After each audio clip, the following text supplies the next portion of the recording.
we'd like to give a big thank you to Sufficiency, who is our sponsor today. And we really are grateful for their dedication to helping to advance cancer nutrition and integrative medicine.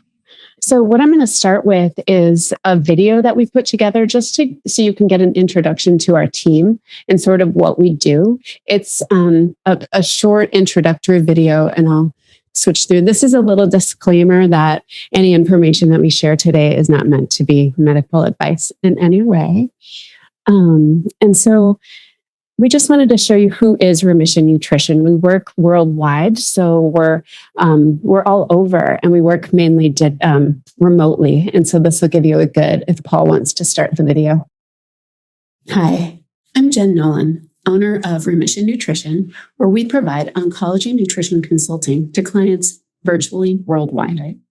I live in the mountains of Colorado and find joy in being in nature, spending time with family and friends, playing with recipes in my kitchen, and living a balanced and healthy lifestyle. Our amazing founder, Jess Kelly, who co-wrote the book, The Metabolic Approach to Cancer with Dr. Nasha Winters, paved the way in pioneering this holistic, terrain-based oncology nutrition path. Our highly trained team of consultants provide one-on-one nutrition consulting, specializing in cancer, disease prevention, and overall health and well-being. Our mission is to truly meet our clients wherever they are on their healing journey by providing individualized nutrition and lifestyle education. Whether you've just been diagnosed with cancer or another life-altering condition, are in the middle of recurrence, or looking to prevent cancer from returning or forming in the first place, we are here for you.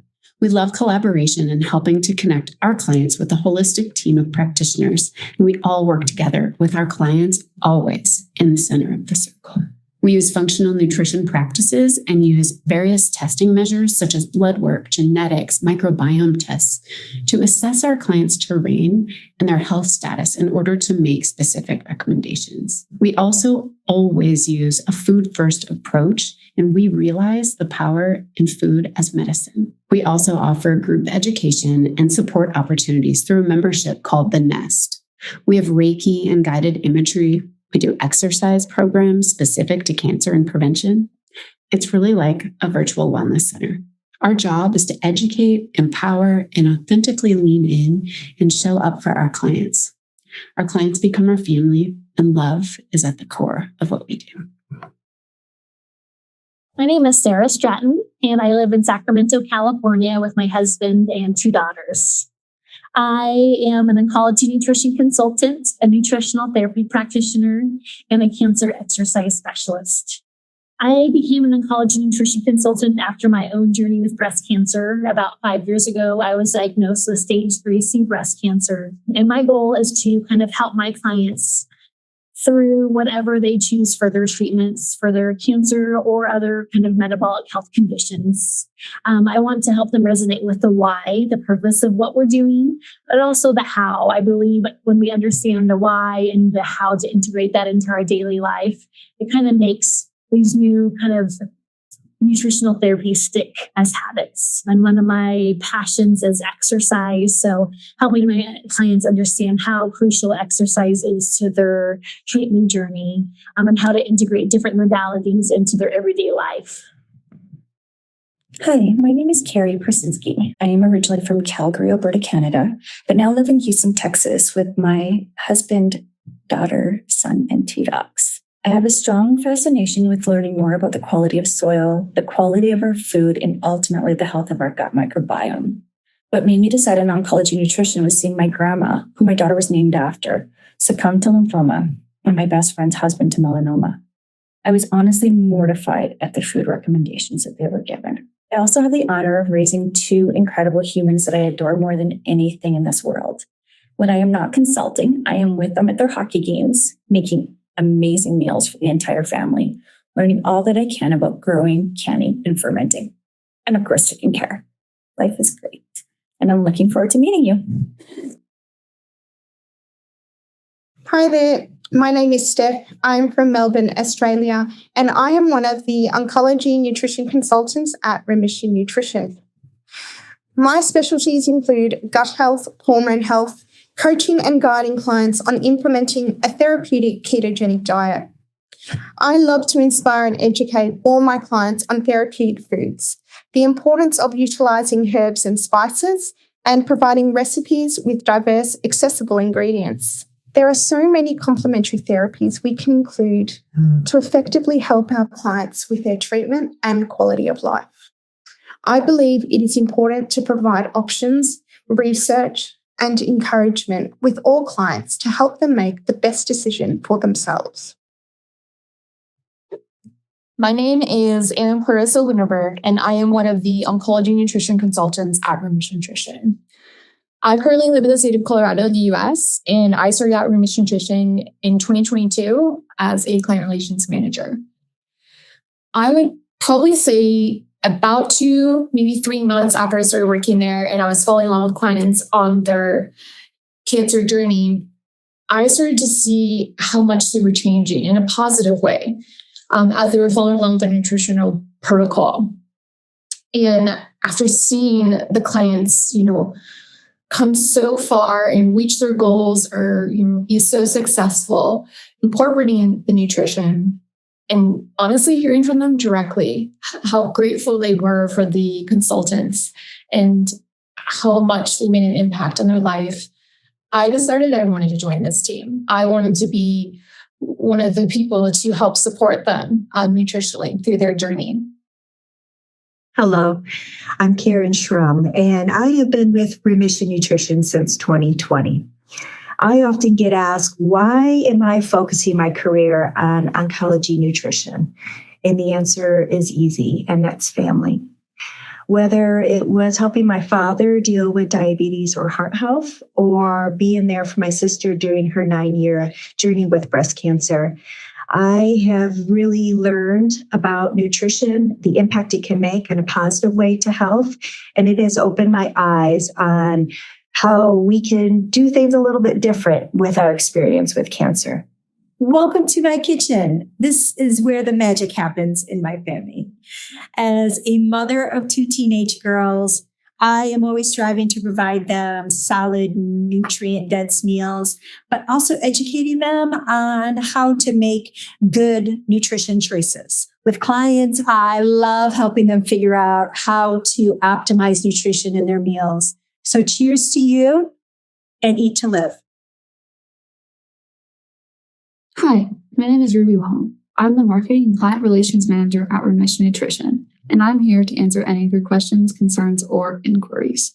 By visiting our website, remissionnutrition.com, you can find more information on all we have to offer, and you can book an appointment with one of our lovely, smart consultants.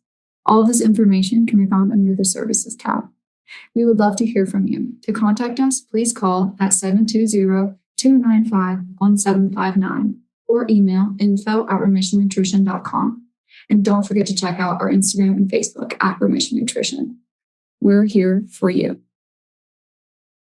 I just really wanted to give you a sense of who we are. And it's really great to be here in person with all of you because we're used to working remote. We're all on our computers. We meet weekly as a team. But it's really special to be here with everybody in person. So did anyone see this on the wall here at Riordan Clinic?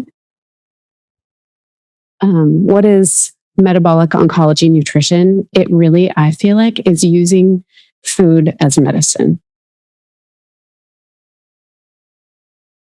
The other thing that we really want to portray today is the fact that there is so much we can do for our journey, whether it's a cancer journey or prevention, just overall longevity, health, wellness.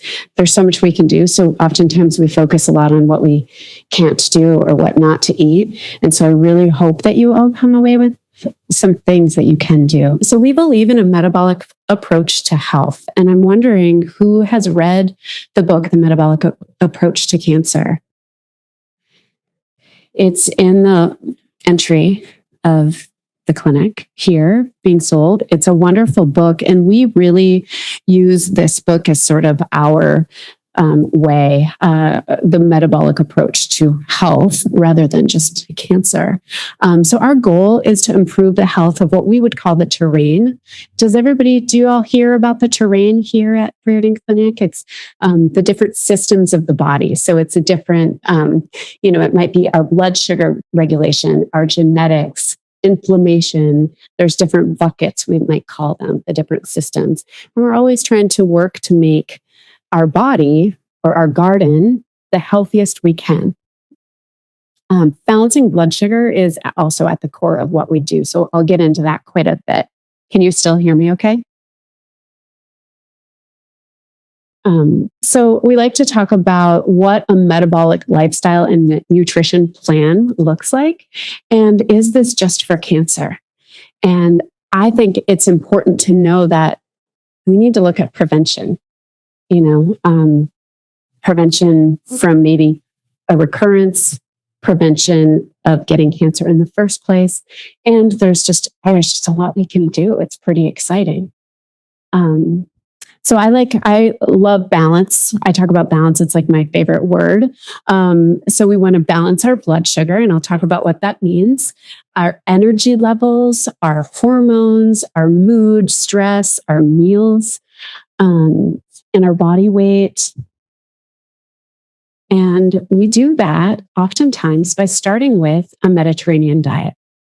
And the Mediterranean diet is very similar to, I think, the lunch that you've just enjoyed. We were just talking about this, that we really try to eat.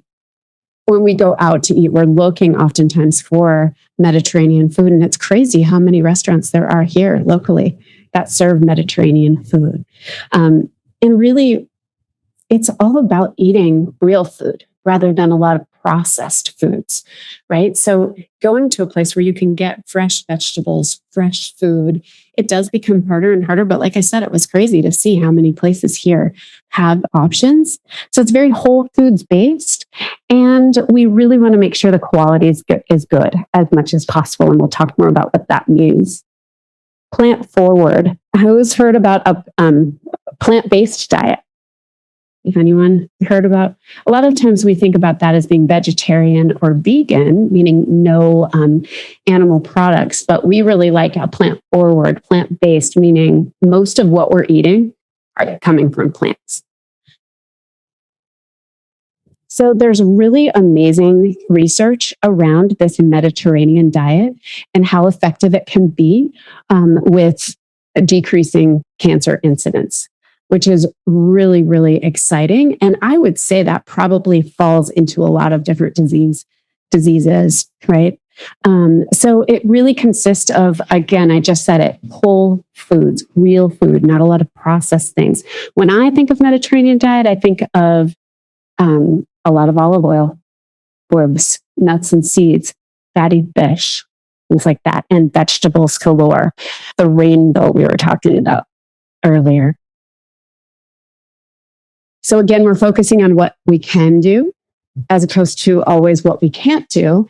And again, it's real foods. Does everybody who likes to cook at home these days? Good.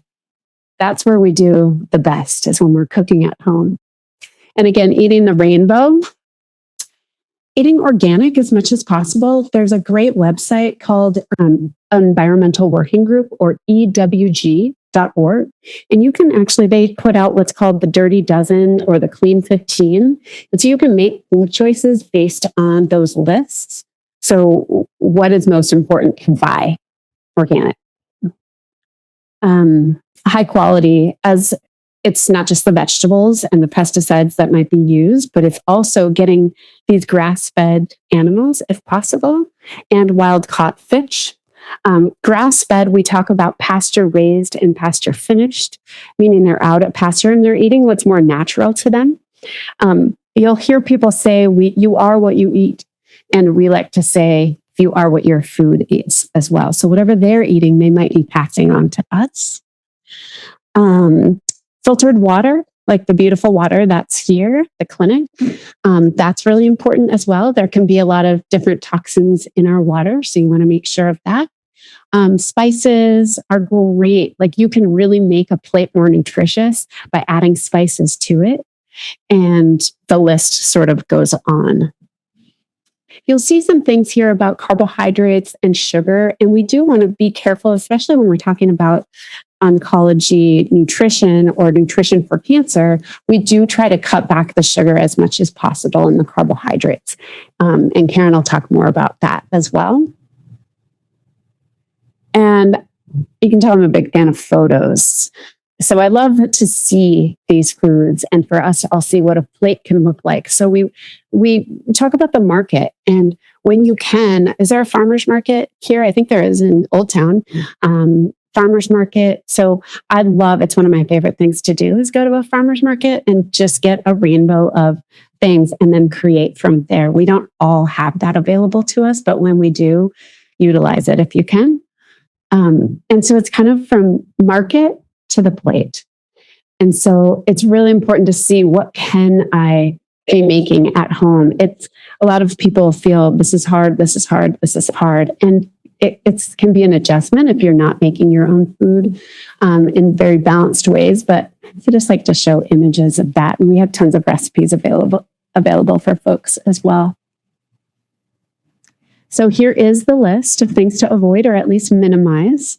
It's almost Halloween. Isn't it Halloween all the time? So here is a list of some things to be really cautious with. And this is for all of us, honestly.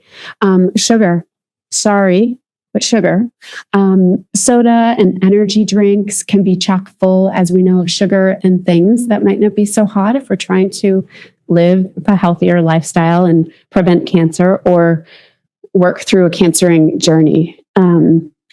We talked, when we did our recent podcast, we talked about seed oils. And seed oils are the ones that are being used at a lot of restaurants. So there's actually an app that you can use. It's called Seed Oil Scout, if anyone's ever heard of that. And you can kind of look up what restaurants might not be using seed oils. They can be very inflammatory to the body. And we want to really keep our inflammation down, as we all probably know. So here's just a little list. I love to talk about high heat cooking. So if we're used to really like cooking things at really, really high heat, that can actually bring in some potential toxins to our body. And you hear about carcinogens and the, when people like to really caramelize things or blacken them, those can be potential carcinogens. So trying to be a little more patient in the kitchen and cook things on lower heat, even on the grill, low. Sugar. Does anyone feel their teeth hurt when they look at this picture? Because I do. So what is sugar? We often think about sugar as being this, candy. And it's not always to our bodies. So we can eat certain foods that can turn to sugar more quickly in our body. Could be those very processed things like the crackers, the potato chips and things like that. So just knowing that those carbohydrates can convert to sugar in our bodies and to cause some issues. And you'll see why in a sec. I feel like we could talk about nutrition for 6 hours. And so it's really, we're brushing through some things. So please ask questions at the end. This is my little soapbox. I like to talk about the blood sugar roller coaster. And does anyone know what a blood sugar roller coaster is? Anyone? So yeah, and I'll give some indicators of how do we know if we're on that blood sugar roller coaster, but I'm telling you a lot of people are. Kids, adults, we're all often struggling to get off this blood sugar roller coaster. The reason why we want to get off of it is because it can be very inflammatory. It can impact our hormones, our sleep, all kinds of things, our mood. So this is how we can tell if we're on that blood sugar roller coaster. A lot of people, I'll ask, how many people reach for either a nap or a cup of coffee at 3 p.m, or a snack, something to like boost them, right? And a lot of people do. They get that sluggish feeling later in the day. So that's a really big indicator. If people tell me I can't fall asleep, I need to eat something before I go to bed, That's another indicator that you might be on this blood sugar roller coaster. Everybody hear about the word hangry? Yeah. So that's another indicator that maybe I don't want to use that word. I don't want to say should, but we want to be able to go a bit without food. And I know Dr. West is going to talk about this later, but we really want to have, if possible, that 3-hour window between dinner and bedtime. And drinking some herbal tea in the evenings without having that late night snack can improve this blood sugar roller coaster, your labs, your hormones, your sleep, all kinds of things. So here's just a little toolbox. You'll all get these slides. You can look at it later, but moving after your meal is one of the best ways to balance your blood sugar. So that's pretty cool. Using protein and fat. So having these, remember that word balanced meals. So if you look at your plate, you've got some protein, you've got some fat, and you've got your carbohydrates from fruit, vegetables, whatever it might be. Eating fiber, super important. And that's very important for a lot of reasons. These are some herbs and things, some different foods you can use to actually balance your blood sugar. A couple of my favorites would be Ceylon cinnamon. So it's great because if you are cutting back on your sugar, it has this natural sweet taste and it helps lower your blood sugar, which is fascinating. So in the slide, you heard that we look at labs, and Dr. West and Dr. Ron look at labs to see what your blood sugar picture is looking like. So that's another indicator. So if you know already, your doctor may have said you're pre-diabetic or you're diabetic or you're going in that direction, there's a lot we can do with some of these simple things. So that's pretty exciting. Apple cider vinegar is another favorite in using that in salad dressings. I don't care to drink it. A lot of people drink it before a meal, but I use it in my salad dressing.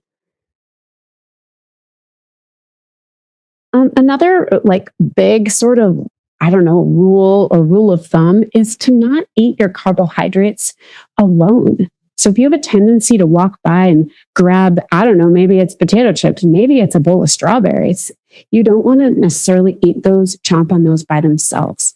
It's really great to have something with fat or protein with it. So maybe it's a plain flavored yogurt with cinnamon and some strawberries or blueberries. So those fruits can increase your blood sugar. And if you don't have fat or protein with them, then it's going to be a bigger blood sugar spike. So you're going to be on that, remember that roller coaster of blood sugar going up and down, up and down. So also juicing, that can be a little bit of a big hot topic to go through, but it's really important to keep the fiber in our foods because that also slows down that sugar load. So sometimes when people are going and getting their apple, carrot, beet juices, it might be like taking a sugar shot.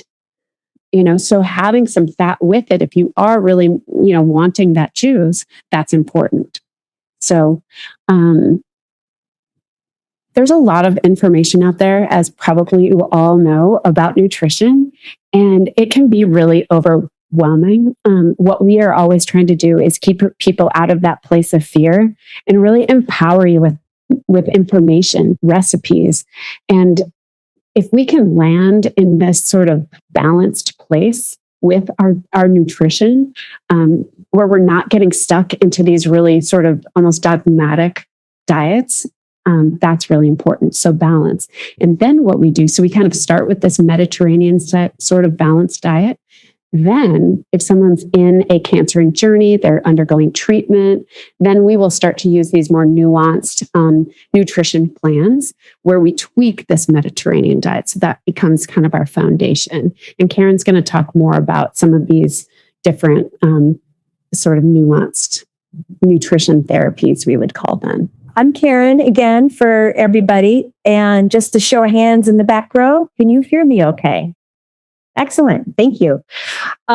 So obviously you guys have been on the internet and searched all kinds of things on Google, and food can get very overwhelming. So we're hoping that we can fine tune some of that information for you today.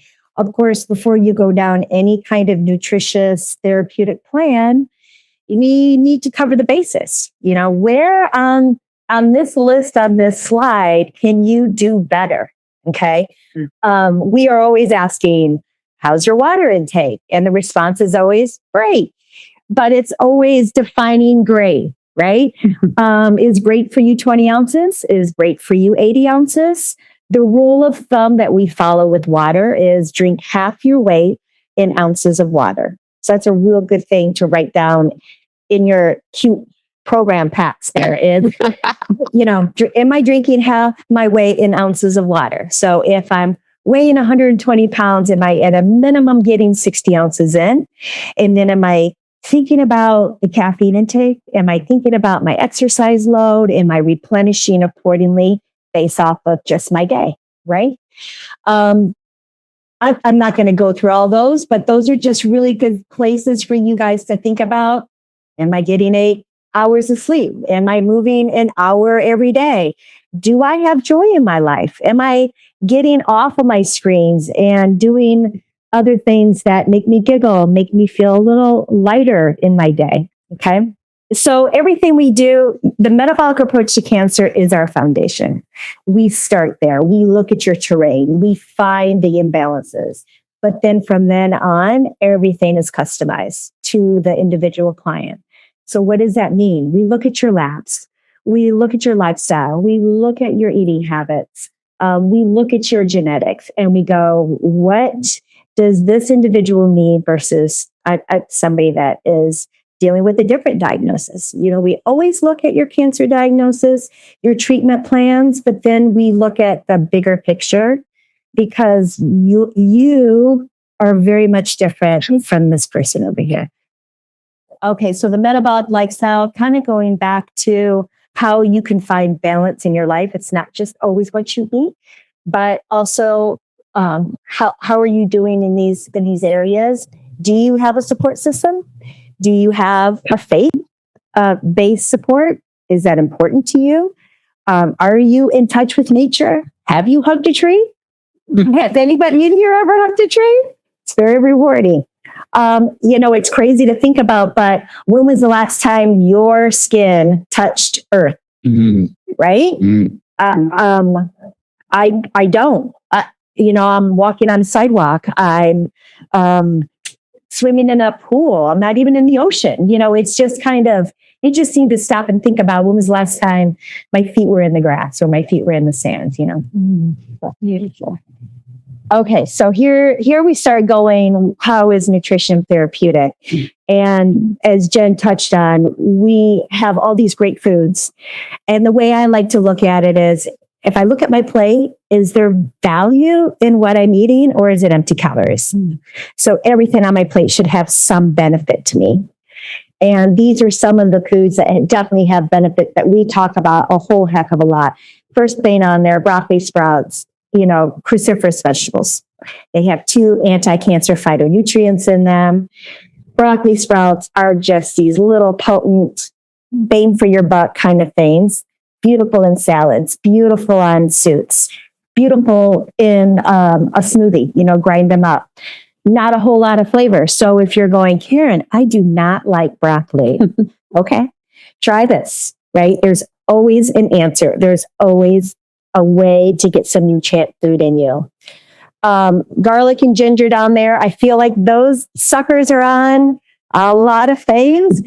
They're great for digestive health. They're a superfood for your liver. They're great for lessening some side effects. So do you have ginger and garlic in your home? Is it fresh? And a fun food fact about garlic is you release more phytonutrients if you chop it up and let it sit for a minimum of 2 minutes out on your counter. So before you eat it, before you cook it, before you pickle it, or whatever it may be, just doing that simple thing with garlic could be really health beneficial for you guys. So a big thing that we do is mitigate, lessen, hopefully get rid of some side effects that people receive through treatments. A lot, there's our friend Ginger. You know, it's, again, nausea is a big thing that we see people dealing with, lack of appetite. Even if it's in your labs and we see that your platelets are low, there's two things that we always recommend for platelets. One of them is a good quality organic sesame seed oil. Fun fact, you can either consume it or rub it on a thin area of your skin, and that will actually help your body produce platelets. So super, super easy things that we are always looking at. That darn liver is working really hard for you through treatment, and that is always a focus, is liver love. And you can see some of them on here: lemon, ginger, our friend walnut is also really good, parsley and cilantro. I talk a lot with my clients as far as those are really fun in sauces and on salads. And let's not forget those little tiny green leafy greens that we can be adding in for liver love. Okay, so Mediterranean ketogenic diet, we get this a lot. Your ketogenic peeps, right? Yes, the ketogenic plan, a therapeutic plan, is very researched in the oncology world as far as showing benefit to somebody who is cancering. So we do talk about the ketogenic diet a lot, but we also have more tools in our toolbox. The Mediterranean diet, Jen covered. If you're coming to us and you have gone through treatment and your digestive system is really unhappy and agitated, a lot of times that's where I start. And, just saying, we need to heal your gut so you can absorb the nutrients, so you can feel better, you can have better energy. So it may be the ketogenic diet, but it may not be right away. We may start with low carb. We may start with gut health. We may start with Mediterranean. So we have a lot of resources that, again, is very tailored to the individual on what that individual may need. Is there anybody in here that may be toying with the idea of the ketogenic diet or, yeah, great. So this is a really dangerous Google thing to search, isn't it? I call it dirty keto. Google is really good at dirty keto. What does that mean? Well, to me, it means a lot of dairy and a lot of processed foods. So you can get in ketosis with the keto cookies and the cheese, tortilla, and all the things. But from a cancering perspective, we're always looking at that green and clean. I say that a lot. Green and clean keto. And the ratios is very specific to the ketogenic diet because we know we're trying to lessen the glucose, right? We don't want to be a glucose machine anymore. And that means we got to lessen carbohydrates. We always keep protein in moderation because guess what? We can produce glucose from an excess amount of protein consumption. And then what do we produce ketones from? Fat. Really, really high quality, healthy fats. So there's a ratio of your macronutrients that you may have never eaten like that before. It's usually 70-75% healthy fat, 20-25% quality protein, and then that 5% of your complex carbohydrates, those vegetables. Now I say that, and you may look at those pictures that Jen had up and go, there was a lot of vegetables on those plates. And that's okay, because what we're looking at is net carbs. Okay. Net carbs is total carbohydrates minus fiber. And what's left? That's net carbs. So we want you to have a lot of vegetables. We want you to have fiber for digestive health and slowing down any kind of glucose that may be coming into the body. So a high vegetable, high fiber diet. So that ketone ratio, when you visualize it on your plate, that plate is majority vegetables. Okay. And then your side dish is your protein. And then on that entire plate, you have 3 servings of fat. And keep in mind that that serving of fat is not a cup of olive oil, folks. It is a tablespoon or the size of your thumb. So we're not saturating in fat. We're having a beautiful, lovely, enjoyable, tasty dinner. But we got to make sure that we have those 3 servings of fat in there to produce those ketones. And tagging on to what Karen said, we evolved to be in a ketogenic state. So there's different ways to get into ketosis. And one of the reasons we evolved, and I'm Dr. West, by the way, for those of you who don't know. So one of the reasons that we developed the ability to get into ketosis is because we actually weren't the best hunters. So before we were able to farm and figured out how to harvest, we relied on hunting and gathering for our food. And there were sometimes we just didn't have food. And so we would go into these periods of fast and famine. To get by, our body needed to figure out a way to utilize the fat stores that we had to provide us energy. And so that's where ketosis came in. So there are some patients who aren't able to get into ketosis or it's not good for them. And so we can do intermittent fasting. And I do recommend intermittent fasting for almost all of my patients. And there's a very easy way to do that, which is 13 hours a night away from food. The key to that being 3 hours between finishing dinner and bedtime. So you want to, if you finish dinner by 7, you don't want to go to bed any earlier than 10. And then you have another 7 hours after that before you eat again. So, or no, 9 hours. I can do math, I promise. So 9 hours after that before you eat again. So 13 hours is what we typically recommend, but there's new data coming out showing that it's actually 16 hours, which may be key. So 16 hours fast, 8-hour eating window. Seems kind of difficult, but when you think about it, that would be like 10 to 6. So you eat between the hours of 10 to 6 or 9 to 5 or something like that. It's easier to do it in the wintertime when it gets dark early, right? Because you don't feel like you want to eat later. But there's lots of different ways to do it. I know some people say, oh, well, it doesn't matter when you do your 8 hours. I do think that 3 hours before bedtime is important. It gives, essentially what intermittent fasting does is it gives the cells time to rest, restore. It's kind of like cellular housekeeping, where when we give the body a break from digesting food, our cells can get rid of the cells that we no longer need. And that being said, those damaged cells are gone and we prevent risk of cancer. There's also data, this guy, Walter Longo from University of California, Southern California, he spearheaded a bunch of data on this and has discovered that intermittent fasting significantly reduces risk of autoimmunity, cancer, and also manages autoimmune issues. So there's a lot of data coming out about this. Really, really fascinating man. If you guys want to look his name up. But the other things intermittent fasting does is it modulates blood sugar, balances hormones. We talked about autophagy. It suppresses inflammation and oxidative stress, which is that cellular cleanup. So a lot of really fascinating stuff about this. He has also created a fasting mimicking diet, no affiliation whatsoever, but it's called Prolon. I don't know if any of you have heard of that, but it's basically a meal kit you get, which is 5 days of food.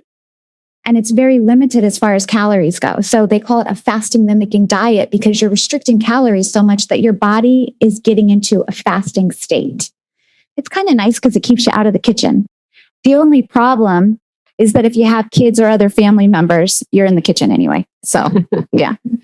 So, but there's another one we like called the Owl Reset. And that's a little bit more organic soups and smoothies. But either way, interesting things to check out. Mm-hmm.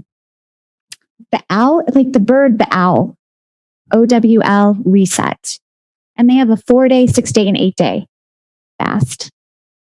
Prolon, Prolon. Yeah. Walter Longo. So like Walter, but with a V. And there are some labs that we actually look at for our patients that can tell us how strict we need to be with fasting or what we need to do dietarily. So that's one thing that we look at as well. So then we talk about, okay, well, what does fasting mean? True fasting is only water, but we can do dirty fasting. And dirty fasting is fine as well. And what dirty fasting means is that we can do water, tea, electrolytes, broths. One of the best things to drink when you're fasting is green tea. And this is a recommendation I make for quite a few of my patients. Studies of green tea out of Japan and China have shown that 10 to 12 cups of green tea a day. I know most of us are not doing that, but 10 to 12 cups of green tea a day significantly reduce risk of disease, cancer specifically. And what they do in Japan and China is they'll start by steeping their leaves in the morning and continually adding hot water to it throughout the day. And that allows the caffeine to decrease over time, but the theanine stays in there. And theanine is kind of like a nervine. It gives us that calm, alert state. So that's the beautiful thing about green tea is it keeps us awake, but it also keeps us calm and a little zen. And I know you guys all have some green tea out there, so it's kind of nice. And then I think this is what it all comes down to. You know, we all work as a team, and I'm so privileged to have the ability to work with all of these lovely people up here. You know, it takes a village. The patient, the client is in the center, and we're all here to support you. It's not one way or the other. It's different perspectives coming together to create a whole. And with that said, I did want to read this quote, that as you ought not to attempt to cure the eyes without the head or the head without the eyes, neither ought one attempt to cure the body without the soul. This is the reason why the cure of so many diseases is unknown of the physician, because they are ignorant of the whole, which should also be studied. For the part can never be well unless the whole is well. And that she's proven that, I think. So yeah. And then survivorship. I mean, we were talking about this earlier, but I think instead of survivorship, it's not just about surviving, it's about thriving. You know, it's thrivership. Yeah. After dealing with an illness or a disease, the whole point is that you're healthier than you ever were before you got it, right? Because there's a reason it started in the first place. So that's our job. Our job is to figure out, you know, where the imbalances were, what created that terrain that enabled disease, and turn that around. Clean the soil. Help people to thrive. And that's what we do. So. And then some bullet points here. Key takeaways. Choose real food over processed. Food is your medicine. It is our foundation. Avoid the blood sugar roller coaster. Fasting can help with that. Choosing whole foods, balanced meals can help with that. And then the Mediterranean diet is beautiful, healthy, and delicious.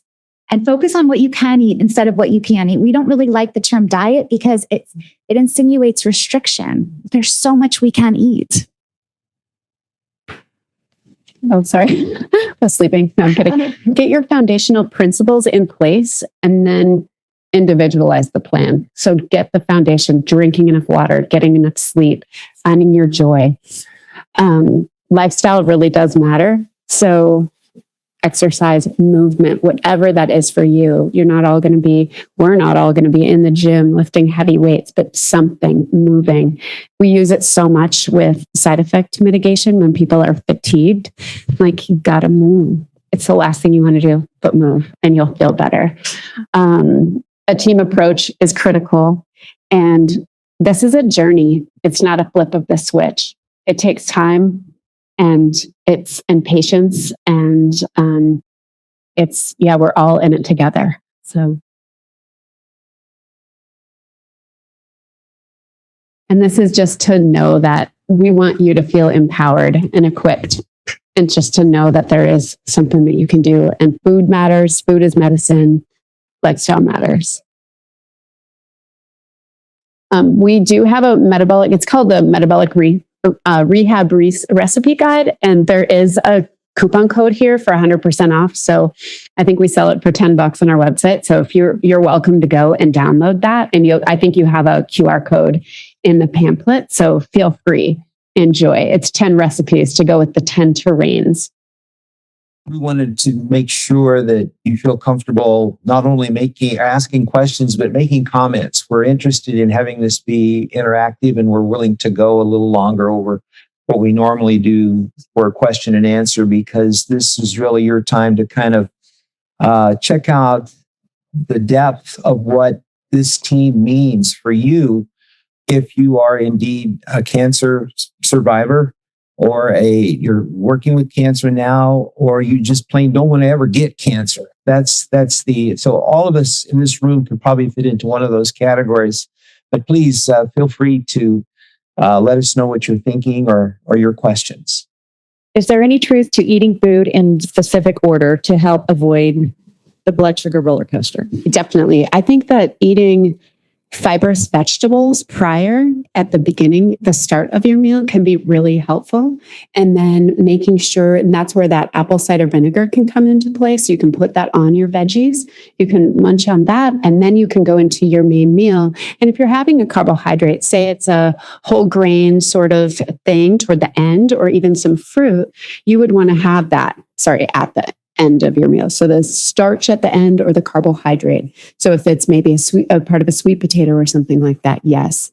And also adding, if you're going to have sweet potato or potatoes, always make sure you keep the skin on, because that fiber will also help with that blood sugar roller coaster, and lather it up with really good olive oil.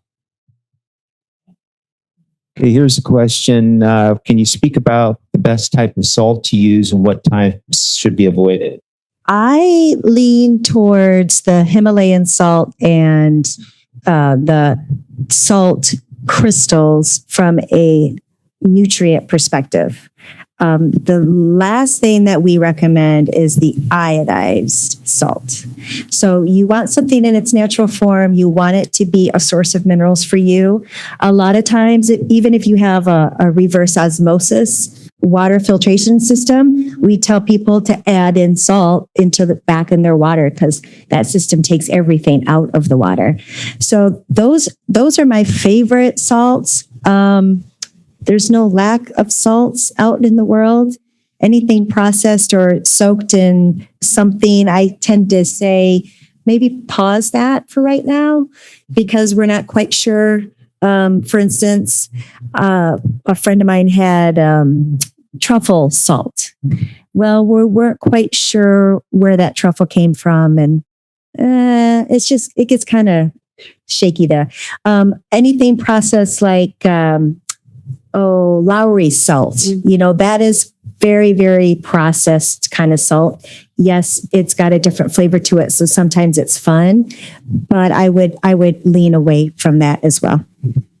Yeah, and I would say the Celtic salt is really good, or Celtic salt, real salt. Those, I really think diversity, and we didn't talk about that much, but changing up your salts, trying different things. How do you go about choosing a restaurant and staying on the path? Seed oil scout? Mm-hmm. Seed oil scout. Yeah. Seed oil scout. Can you hear me? Okay. Yeah. I would say at a minimum, this comes up a lot as people are traveling. We try to give travel tips on how to handle nutrition. Always look at menus before you go. Come up with a game plan, set yourself up for success before you even arrive. Even if you have to have a little snack before you go, so you're not showing up famished and that bread basket or that bowl of chips comes flying out. You want to say no to that stuff. You want to go low carb. What on the menu is already low carb. Look at their vegetables, look at their sides of vegetables, and always request 2 sides. So there's always going to be usually a vegetable and a starch. I just politely ask to have 2 servings of vegetables and no starch. So those are some tips that I can think of. So I enjoy eating some red meat. Can you recommend some of the healthier sources of red meat? Yeah. I think I get this question a lot. I think, first of all, it depends on what you're dealing with. And if, looking at some labs is important. But red meat, what you really want to look for is grass-finished red meat.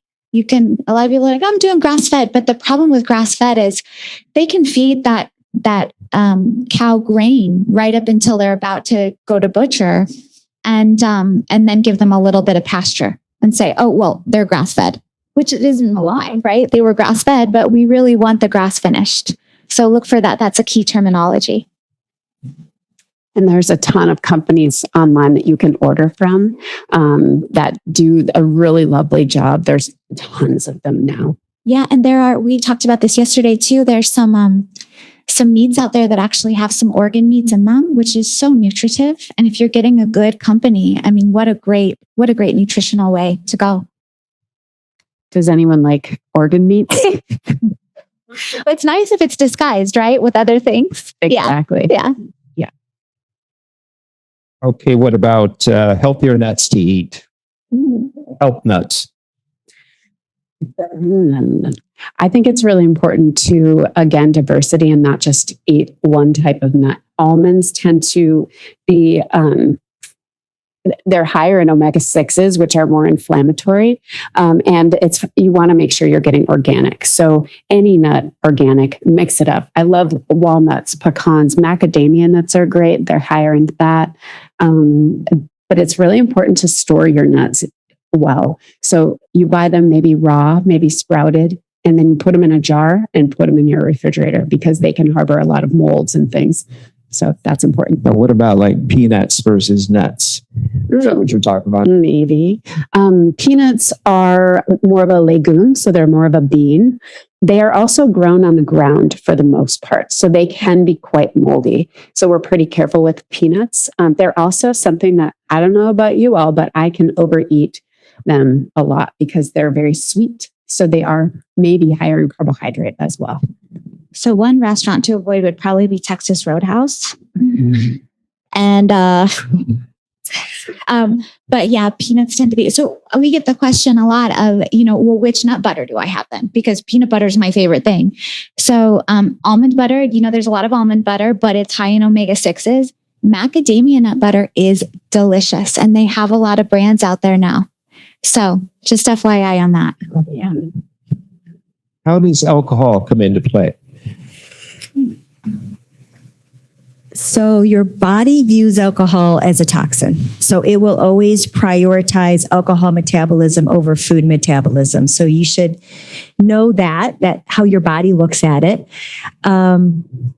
If you're going through the cancering journey, we never say you should partake. You should be limiting or just pausing as you figure out what you need on your cancering journey. Just knowing how your liver's probably handling a lot. And so if you throw the alcohol on top of a treatment, probably not the best thing to be doing for liver health. There are some alcohols that are better than others. Obviously stay away from mixed drinks where there's a real sugary mixer in with alcohol. Obviously, red wine is known to have resveratrol and some health benefits from it. And tequila is actually on the paleo diet. We not really talked about a whole lot, but it is a very clean alcohol. But again, if we go back to Jen's slide of the number one carb rule, never have carbs by itself. I kind of view alcohol because it changes your blood sugar. I view it as a carb. It has a glucose response in the body. So if you are going to have a very small glass of organic, low sugar wine with no tannins or sulfates, then you probably want to be having a healthy fat or protein with that to slow down the absorption of that alcohol. Like they do in the Mediterranean, right? So, and there's actually been a couple studies showing that, again, people who are through the cancer journey, well, you're never through with it once you get it, but once you're in remission, there's been a couple studies showing that 3 to 4 glasses, not our traditional American 10 to 12 ounce glasses of wine, but, 4 to 6 ounce glasses of wine a week have actually been shown to be protective. And there's a couple of reasons they think this is. One is the flavonoids, and 2 is the lowered stress response. There is something about just bringing us down at the end of the day. But again, it's important to have it with meals. And one thing that I think we all need to be mindful of is maybe getting wine from outside of this country. A lot of wine from California, unfortunately, tends to have a lot of glyphosate. So here's one I can answer. Is it true that vitamin D works better with vitamin K for bone health?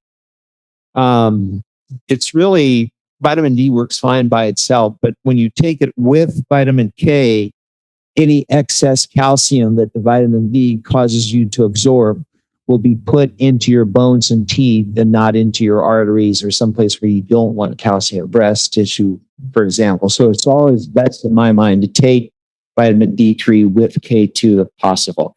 Mm-hmm. If you were taking meds at bedtime that requires taking with food, how does that affect the intermittent fasting? Oh, well, if you do, I talk about this with patients too. If you do need to take a medicine later at night or in that fasting window, and it does require some food, How about some macadamia nut butter or something that's really high in fat to help limit any blood glucose changes? Also, we have something called tri-salts up there, which is like a good tasting baking soda. And you could take your food with that and it won't upset your stomach. Can you freely use or safely use olive oil? And so asking about whether or not high heat will affect olive oil. And my understanding is it does. I've had some people say that it doesn't, but I think to be safe, it would be better if you use coconut oil or butter if you're going to be at a higher heat. Avocado oil even works better at a higher heat. Olive oil I would use more for salad dressings or really low heat foods. Or even as a condiment. Yeah. So estrogen mimic foods like soybeans and flaxseed really have a negative effect or a positive effect on cancer. So estrogen mimicking foods. Okay, so the studies are clear now. There was a lot of debate for a while, but we actually know that ground flax seeds, not flaxseed oil, but ground flax seeds and soy is actually highly protective for hormonal cancers. And the reason is because they act as phytoestrogens, which is a good thing. They sit in the estrogen receptor and don't stimulate growth like regular estrogens do. So they're actually protective. The studies are very clear now. There's a caveat to that because a lot of the soy grown in this country is full of glyphosate. So you got to be really careful about the products that you're getting. So how does the team feel about CBD oil in terms of in the cancer situation? Yeah, I mean, I think if it works for you, it's great. It can be used in all different ways topically. It can help bring down inflammation, pain. It can help relax. And using it of really high quality is really important. So I think it's great. Yeah, I've had some patients who can't find anything else to help with sleep. And CBD has been the thing that's really helped. So you might want to get a pharmaceutical grade because sometimes you don't know where the CBD oil came from. Exactly. I personally don't have much experience in it since here in Kansas, we still do not have that available, but I think it's okay. I would just watch the sugar in the gummy. Same. There is a gene in the nutrition genome report that is out there that will, if you have that genetic SNP, it could mean that you cannot clear THC out of your liver well. So I would want to know that as an individual. Could that be part of my story? And should I be concerned about that at all? And you'll probably feel that pretty fast if you don't do well with THC. So how does near infrared treatments fit in with longevity and cancer? I mean, I think it can be helpful. They can help to stimulate cellular regeneration, mitochondrial function, things like that. I think it's great when used in conjunction with a sauna. I think using near and far infrared is actually important. There's been some studies showing that the spectrum is important. So, yeah. I know there's a lot of studies that the infrared technology will penetrate the cell membrane.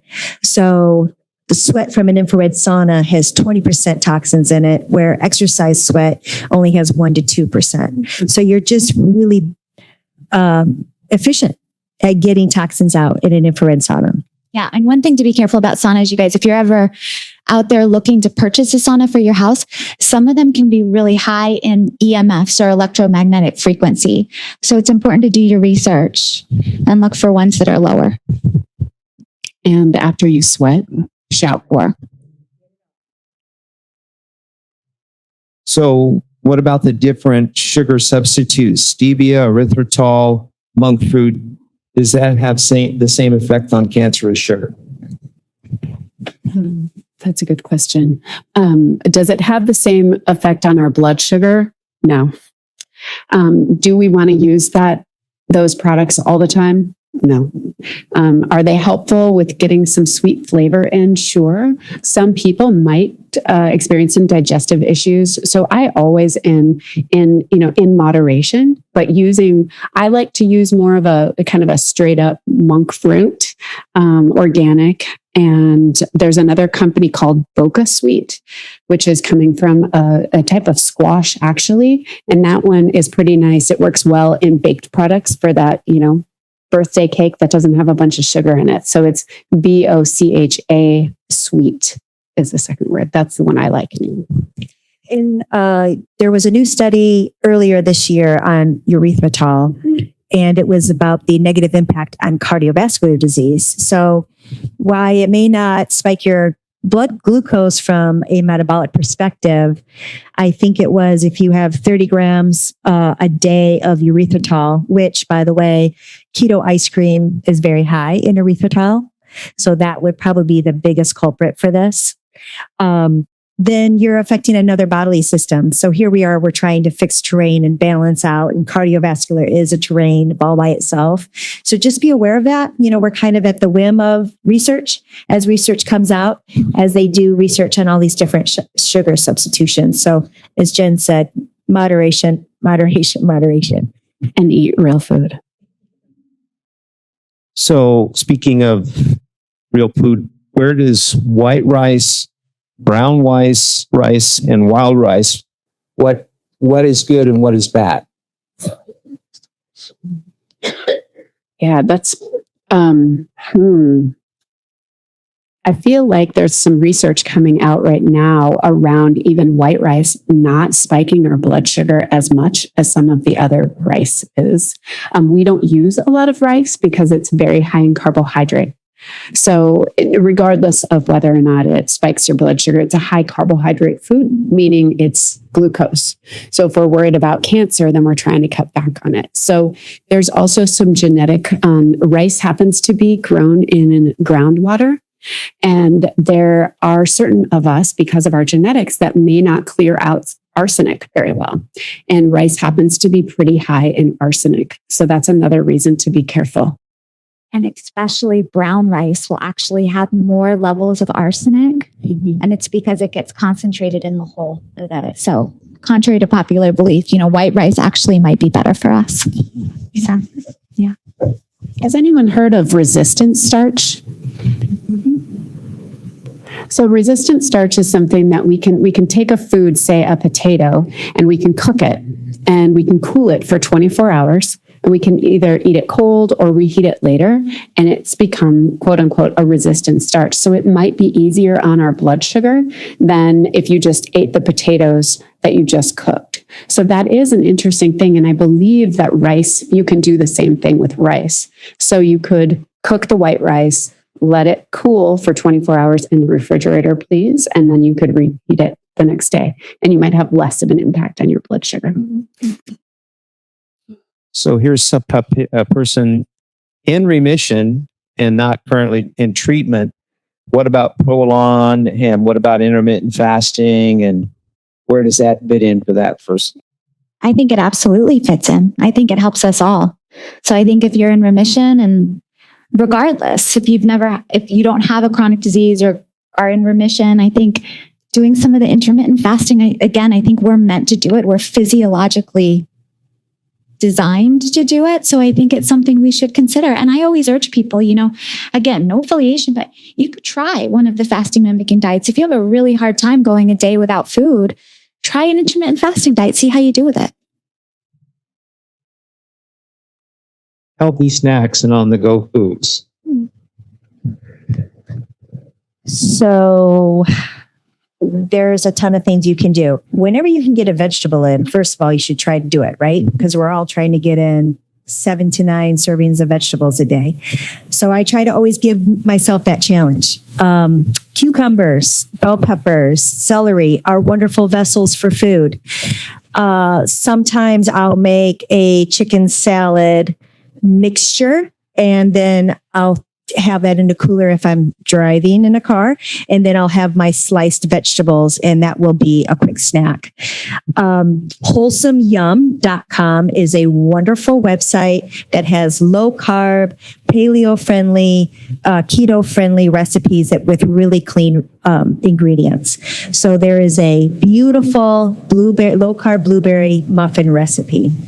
I'm a big fan of make it once, eat it many times. So if I can make a batch of low carb blueberry muffins, that's something I can take in the car. I can freeze it. I can refrigerate it. Something like that to think about. Yes. WholesomeYum.com. And I think the name of the recipe is actually low carb blueberry muffins. That's it. So, things that you can prep and prepare are always great. Going back to the Mediterranean diet, tzatziki sauce, lovely. Coconut yogurt is lovely because there's obviously no dairy, beautiful fat, sometimes probiotics. So thinking of those kinds of foods, if you are in a car and can take a cooler with you, that's lovely things to take. A snack mix, your favorite nut, your favorite seed, some coconut shavings. That can kind of be nice. Sometimes I sprinkle cinnamon on it. So I think hard-boiled eggs are a favorite for me. I often too fast when I'm traveling, and I just feel so much better. And then I'm really energetic. I'm wide awake when I'm driving long distance, and I just drink a ton of water and herbal tea. That's kind of how I get my way through. Beef sticks, sometimes there's a lot of companies out there doing grass-fed, grass-finished beef sticks. So here's one I'm really interested in. What about the carnivore diet, which seems to be big right now? There are people that can actually do pretty well as long as the protein is extremely high quality. That can actually get sort of a gut reset. I've seen that. There's a lot of people talking about a carnivore diet right now, and some people do okay. I've tried it because I have to try everything, right? That's coming out to see. I really believe in eating fiber, and we're going to get that not from our meats. We're going to get that from our vegetables. And so it depends on the reason why. And then I would talk about it. And again, quality. But I think I just believe in this basis, and that Mediterranean diet is a really great foundation. And that doesn't include a carnivore diet. I believe in really high quality protein as part of our balance. It's interesting. I just thought about this because, there's probably some time for our ancestors who it just ate a carnivore diet in the winter, when all they were getting was meat. But what they would eat is the full animal, head to tail. And that's what's different about the carnivore diet, and where there could be some foundation to it is you're getting all the different types of amino acids instead of just methionine. There's a lot of stuff out there about methionine, but you're balancing it all out. So if the carnivore diet's done correctly, and if it's for the right person, and I think for a period of time it might be helpful, but I don't think it's probably good long term. So. Well, and that goes back to those organ meats, right? Right. Because you're doing that nose to tail, they would say that you're getting a lot of those nutrients. And again, we are what we eat. We are what our food eats. So they might be passing some of those nutrients on. Well, my thought about the carnivore diet is that one of the things I've got really interested in terms of cancer is the fungal link to cancer. And carnivore, there's not going to be much fungus in that, whereas in a lot of our rice and various things, you're going to be picking up fungal things. So to repeat the question, what is the best water filter? So Ella, there's a whole group on Facebook, of course, of environmental naturopathic doctors. And as a naturopathic doctor, you can enter the group. And so I've scoured because I'm like, these are the specialists who are going to know. And I think there's probably a couple others, but the one that I like, and I think we can use brand name, like it can be Pure Effects water filters are the ones I have one of those in my house. Pure, Pure, Effects, EFFECTS. The question is balsamic. How does it relate to apple cider vinegar? Yeah, that's a great question too. So, vinegar in general will help your blood sugar. And that's what the research shows. So whether it's apple cider vinegar, the thing I like about apple cider vinegar is that it's more of a live food. So it gives you some probiotics so that can help your gut as well. I do a blend of apple cider vinegar and balsamic because I still like that flavor. If you look at a label on your balsamic vinegar and you see caramel color, that means sugar. So just know that and try to get really clean balsamic vinegar. We're pretty much to the bottom of the list here. Did anyone not hear their question? Well, actually, even green juices are just straight sugar. So even green juices, just celery, even celery juice is just sugar. So if you go to Whole Foods or you go to natural grocers and you grab a bottle of celery juice off the shelf and you look at the constituent of the nutrients, you'll see that it's all sugar. So it may be lower sugar than like apple juice or orange juice, but you still want to be careful. So what I tell people is if you're gonna juice, there's a lot of nutrients in it, right? There's some benefits, but if you're gonna juice, it's best not to do it first thing in the morning, because remember what breakfast means. It means breaking your fast. So you don't want to break your fast with a bolus of sugar right away. But I also recommend if you're gonna green juice to do it before or after you're active to utilize that blood sugar right away. One other thing to think about when you're juicing vegetables, you're trying to go after those antioxidants. Those antioxidants by nature are fat soluble. So the reason why juice programs are such high volume is you're going after 5% absorption of those antioxidants. If you would lightly cook a vegetable in healthy fat, you're going to absorb 95% of those antioxidants. So you're way more efficient by cooking in with healthy fat than you are these high volume juice programs. This might be the last one. What do you think about eating according to your blood type? That's been around for a long time. I think there's some merit. I do. And it's been interesting because you can look at some epigenetic reports and then figure out someone's blood type and it actually coincides. I don't think you need to be completely dogmatic about like, oh, I'm type A, I have to have full, like mostly vegetarian, or I'm type O, I need to be mainly carnivore or anything like that. I think just knowing that as a foundation to kind of work from, again, most of this, it's a gray area and it's individualized. I don't think it's black or white. So, but I think it's interesting. And I do think, again, I think there's some merit. What do you guys think? Totally agree. Yeah, I agree. I've seen those correlations. Mm-hmm. Well, I think we're at the end. Let's give these ladies a wonderful hand. Thank you, everyone, for coming. We really appreciate your support of the Riordan Clinic, and we hope this adds a whole nother wonderful dimension to the care that we provide here. So thank you all, and be safe and be well.